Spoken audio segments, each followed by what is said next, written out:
Alright, what's going on, everybody? We're just going to jump right into this one. Quite frankly, I don't think a majority of my subscribers know / even care about this situation based off the title and thumbnail.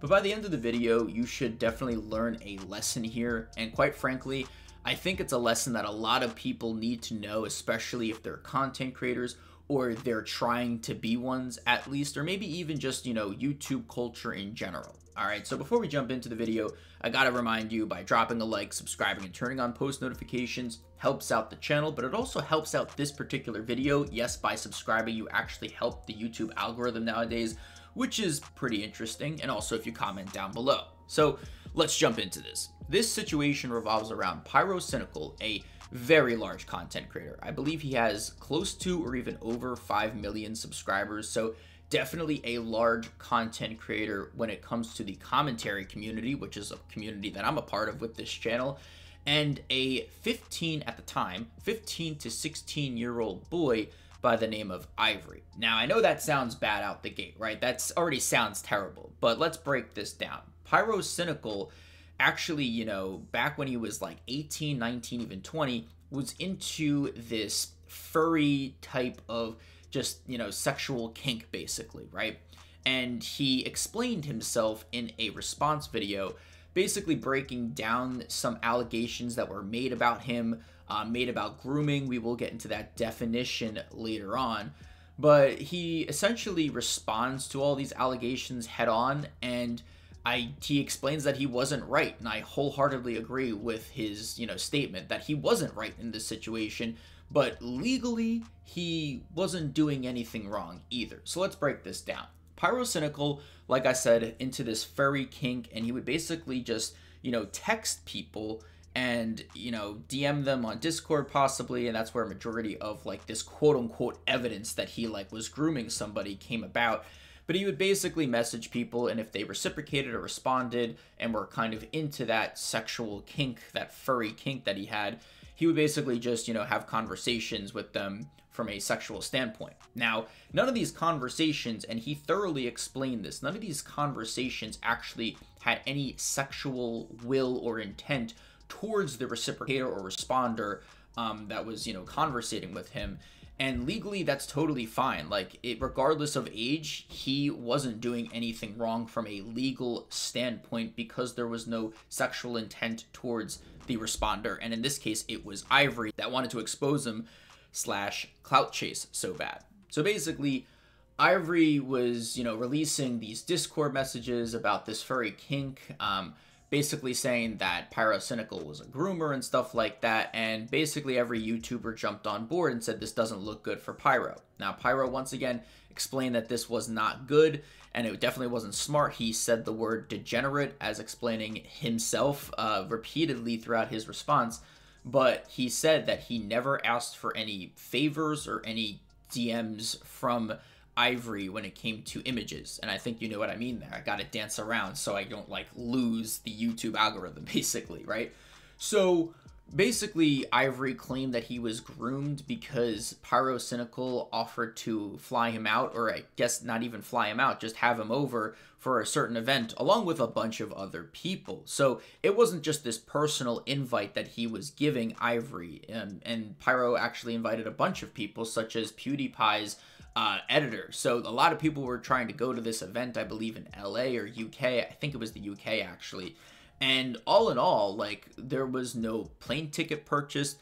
There was no specific, offering to get a plane ticket. None of the sorts. It was just that, hey, you want to come to this event? I'm having a bunch of other people over. And this particular situation was very cloudy at first because Ivory was claiming that he was getting flown out by Pyro, but there was never any plane ticket purchased.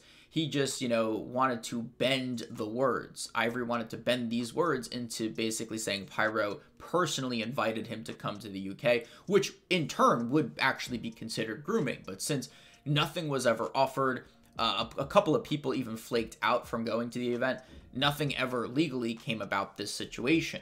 So this really, was bent in terms of the wording. And a lot of YouTubers jumped on board saying, Pyro, he invited this kid out to the UK, but that never really happened. And there's a bunch of Discord and just, messages on Twitter that, basically prove that Pyro is innocent because he was inviting a bunch of other people out to this event. Now, at the end of the day, is this like okay? I mean, no, I think it's pretty odd and weird, but from a legal perspective, he's totally in the clear. And the other situation that came about was the age difference. So Pyro at the time was like 19 and this Ivory kid was like 15. But from when Pyro was, texting this kid, he was not aware of his age. And by definition, from a legal perspective, once again, he wasn't in the wrong, but he should have actually disclosed the age when, sending these weird furry kink messages, right? So at one point, Ivory actually became 16. And from that point, from like, I think his like second half of becoming 15 into year 16, Pyro was actually banned off of Twitter, so he couldn't even like DM this kid to begin with, and wasn't, known of his age being 15 or 16. Apparently it was in his bio, but Pyro never got that information because he was banned on Twitter and didn't really talk to the kid for that certain time period. So once he became 16, from a legal perspective, regardless of what happens, in the state that Ivory resided in, which was Pennsylvania in the United States, 16 is the year of consent. That's the legal age of consent in Pennsylvania, at least at the time it was. And, Pyro could have asked basically for anything, I believe, and he would be in the clear due to a 4-year age difference being the maximum amount of age that you could be for any type of, I think, sexual actions or just messages. So all in all, at the end of the day, a lot of YouTubers made these Word documents basically breaking down DMs and, the weird kink that, Pyro had. But once again, legally, he is in the clear. And it's a shame because a lot of YouTubers jumped on ship basically making these crazy allegations that Pyro was asking for images and all these things without actually having any basis of proof. And at the end of the day, Pyro actually proved this because Ivory in I believe it was a interview with another content creator, basically just admitted that Pyro never asked for any images, never asked for anything physical in terms of, actions or anything in person. So, at the end of the day, grooming can't be the definition that we should associate with this situation because nothing ever really came about it. And if something did come about it, like Pyro actually did buy him a plane ticket, that could be considered grooming. And based off of that proof, if it did exist, would be a little bit more of a negative connotation associated with Pyro. So at the end of the day, a bunch of YouTube content creators made videos saying this doesn't look good. Pyro could have been grooming this kid or was grooming this kid. And there was just a bunch of allegations being thrown out left and right. And I think it has to do with the fact that Pyro is such a large content creator that so many people basically jumped on board with this Ivory kid because cancel culture gets clicks, right? Like if Pyro was actually exposed for something like this, it would get way more clicks if there was actually definitive proof of him doing something associated with grooming. So at the end of the day, YouTubers got their ad revenue, this and that, and that's it. Basically, the allegations are kind of put to rest because Pyro exposed basically that there was nothing ever personal or anything physical or anything in terms of favors involved in this entire scenario. So there was a bunch of Google Docs that were basically put to rest because they were dancing around the fact that Pyro never asked for favors or never, flew this kid out. It never actually happened. And people were still trying to expose Pyro without having that basis of proof. So at the end of the day, Pyro put all this to rest. He basically, said like, yeah, it's a weird kink. And was I wrong for it? Yes, I was definitely wrong for it. But from a legal perspective, everything is fine because I was never disclosed about the age. He turned 16 when, I really started to DM him.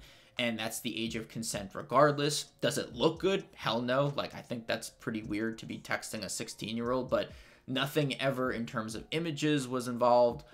Nothing ever in physical contact was involved. So once again, from a legal standpoint, he is totally in the clear. But I think, at the end of the day, if you are a content creator, you should definitely be careful with just people on the internet as a whole, especially for Pyro's, you know, size, his following, having like 5 million plus subs, and then, you know, DMing pretty much anybody that would reciprocate to his little kink is definitely weird. It's definitely, from a moral standpoint, wrong. And you just got to be more careful if you are an up-and-coming content creator. Even if you're a person, like, regardless of content creation, like, people wouldn't really care as much if you didn't have 5 million subs like Pyro did. But you just got to be careful, man. You got to disclose age. You got to talk about, you know, age before you even text someone in general. Like, I think regardless if it's sexual intent or not, like, you got to do that. Which is definitely on Pyro's end. But once again, the legal perspective, he is in the clear. And it's unfortunate because, you know, he's definitely been exposed now for having this, like, weird kink. Like, pretty much everybody's probably got, like, a weird kink. And it's just, like, embarrassing. And, you know, people did clout chase off of it. People did get money and ad revenue off of it. And I think YouTube, at the end of the day, should at least come out with some type of statement to send a warning out to the people that made false allegations towards Pyro. Maybe not actually hurt their channels, maybe not like give them strikes, but some people made some pretty dangerous allegations without having any proof. And the Word doc definitely dances around certain things, and it says that is Pyro safe or in the clear with this? They say not really. So they don't really make a definitive allegation in terms of Word docs, but a lot of people verbally made some pretty wild conclusions from this entire situation. So I want to know your thoughts. Comment down below. Do I think Pyro is right? No. But from a legal perspective, he's fine. Do I think Pyro is a little weird for this? Hell yeah. I think it's just totally odd that he did this in the first place. But once again, like, he, you know, has like defended himself, at least from that legal lawyer case, pretty well here. So drop a like, subscribe. Turning on post notifications helps out the channel, helps out the algorithm, and it just lets me know that you guys support this type of content.